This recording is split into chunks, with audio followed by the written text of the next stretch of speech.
Hey everybody, it's Charlie. This is going to be my Captain Marvel post-credit scene video. There were two post-credit scenes, one mid-credit scene and then one traditional post-credit scene after all of the credits. So if you're going to see the movie again, make sure you stay through the entire credits. We'll do a new round of the IMAX ticket giveaway. All you have to do to enter is be a subscriber and leave your favorite Marvel post-credit scene on the video. Obviously careful for spoilers if you have not seen the movie in the theater yet, because we will be talking about what happens at the end of it. So here we go, first post-credit scene, or mid-credit scene. This is the Avengers Endgame scene where you pick up sometime shortly after the events of the snap, after this moment here where they're all sitting in the ashes of all their friends. They go back to the Avengers base. Captain America still has his beard, Black Widow still has very short blonde hair, so it doesn't seem like that much time has gone by. They're looking at all those heads-up displays that you see during the Avengers Endgame trailer where they're counting all the people that they've lost. The number counting the dead just goes up and up and up, and Captain America just can't believe all the people that are dead. They're still shook by what happened. They're still trying to make sense of it.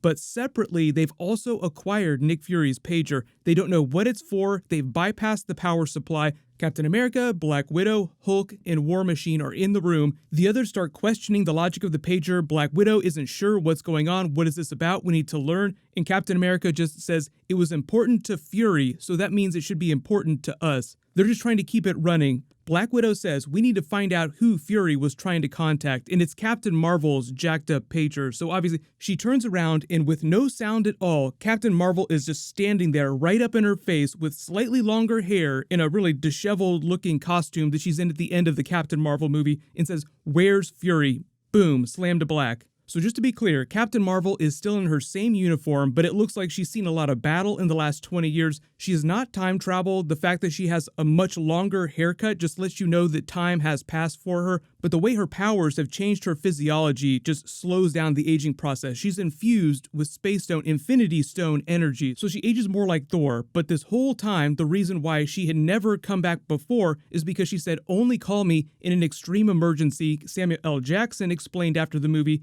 that because he had the Avengers, he didn't call her because he felt like they were enough to deal with all the previous threats in the other Avengers movies, the first Avengers movie and then Avengers Age of Ultron. While this has been happening, the past 20 years, Captain Marvel has been attempting to police Kree-Skrull space and end the Kree-Skrull War. It's taken this long. Like she says at the end of her movie, tell the Supreme Intelligence that I'm coming to end your war and end the lies. So no matter how powerful she is, that's still an enormous task. We'll talk more about that when we get to Easter eggs. Second post-credit scene is Goose the Cat in Samuel L. Jackson's office inside the S.H.I.E.L.D. facility, puking up the Tesseract on his desk. Earlier in the movie, when they find out that Dr. Lawson, aka Mar-Vell in the MCU, was using the Tesseract and had it stored on her research ship cloaked in outer space, they need a way to sneak it off the ship, and Nick Fury and the others are too afraid to touch it with their bare hands because they're not superhuman, so they're worried that the Tesseract will hurt them somehow. While they're arguing about it, Goose the Cat promptly opens his maw, his tentacles come out because he's a Flurkin, they're kind of like aliens with giant maws, eats it in a really funny moment.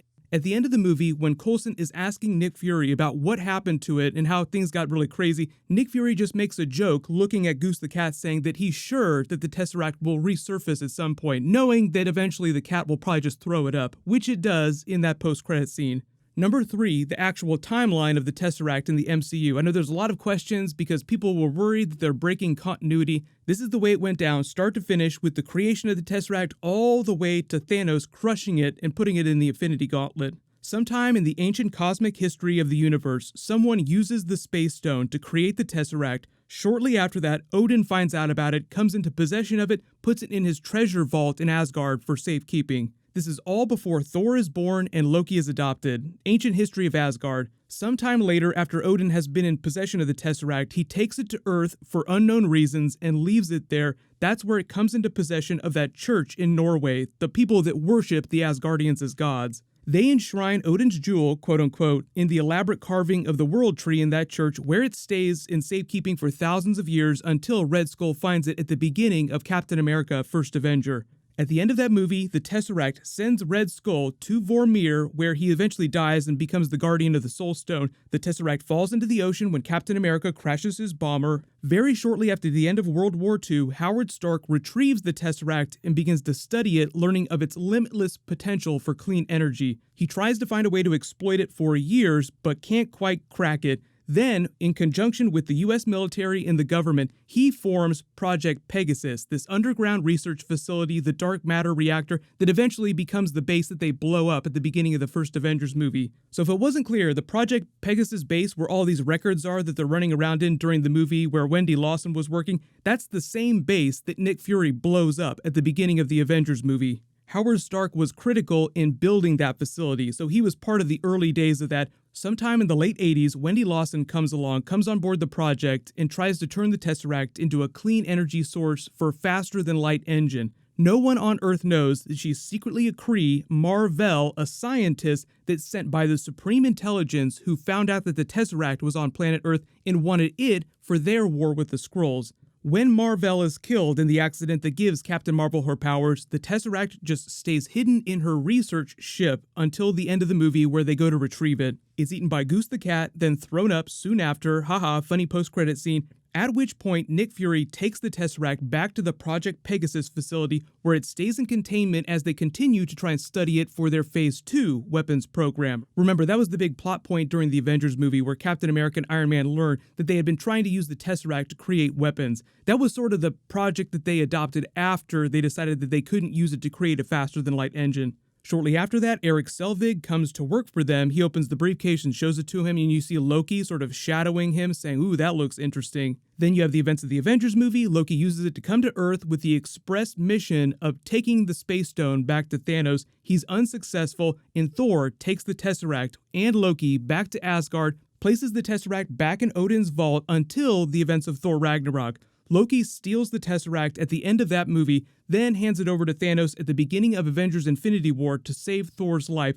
Thanos crushes it, takes the Space Stone, and as of the beginning of Avengers Endgame, he still has the gauntlet and all of the Infinity Stones. So that is the timeline for the Tesseract in the MCU. So no timeline errors, no continuity problems. Howard Stark just had the Tesseract up to the point at which he founded Project Pegasus with Wendy Lawson. Then Wendy Lawson just became the custodian of the Tesseract. Hopefully that explains what's going on. I know there's a lot of other questions about plot points and continuity and how her powers work and what's going on with Avengers Endgame. Don't worry, sometime before the end of this month, we'll get another Avengers Endgame trailer where we'll get a little more footage. Maybe they'll start including Captain Marvel in that. Because remember what they did with the first Ant-Man movie's post-credit scene for Civil War. It was a scene of them in that bunker there after they'd stolen away with Winter Soldier. That scene actually happened towards the middle of the Captain America Civil War movie. It wasn't at the beginning, it didn't happen before. So that means that this scene of Captain Marvel answering her page in the Avengers facility could happen sometime a little bit later in the film.